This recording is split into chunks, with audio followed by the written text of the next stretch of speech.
یہ سرکار کی نگاہ ناز کا کرم تھا، ان کی نگاہ ناز میں جادو ضرور تھا، جس پر پڑی اسی کے جگر میں اتر گئی۔ اور عرب کی جو جاہل ترین قوم مانی جاتی تھی اس وقت، روم میں بھی تعلیم تھی، فارس میں بھی تعلیم تھی، باقی دنیا کے ممالک میں کہیں پہ تجارت کا زور تھا، کہیں پہ اور کوئی نہ کوئی صفات تھی، سب سے زیادہ جہالت عرب کے ممالک میں تھی۔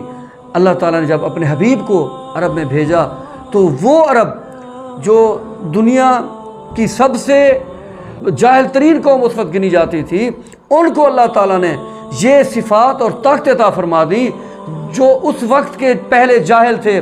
سرکار کی غلامی کے میں آنے کے بعد وہ دنیا کو حکمرانی کے اور زندگی گزارنے کے آداب سکھلا کے گئے ہیں، وہ دنیا کے استاد بن کے گئے ہیں، وہ خود نہ تھے جو راہ پر اوروں کے ہادی بن گئے، کیا نظر تھی کہ جس نے مردوں کو مسیحا کر دیا۔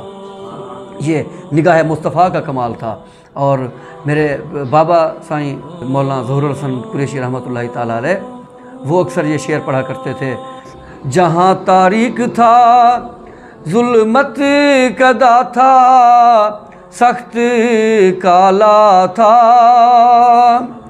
جہاں تاریک تھا ظلمت کدا تھا، سخت کالا تھا، کوئی بدلی سے کیا نکلا کہ گھر گھر میں اجالا تھا، کوئی بدلی سے کیا نکلا کہ گھر گھر میں اجالا تھا۔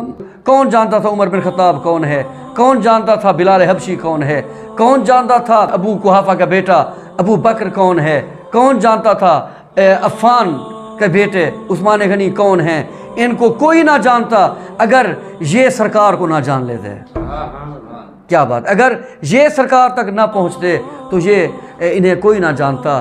اور جسے بھی شان عطا ہوئی، جو سرکار کی بارگاہ سے قدمین پاک سے جڑتا گیا، اللہ تعالیٰ نے اسے شان عطا فرما دی۔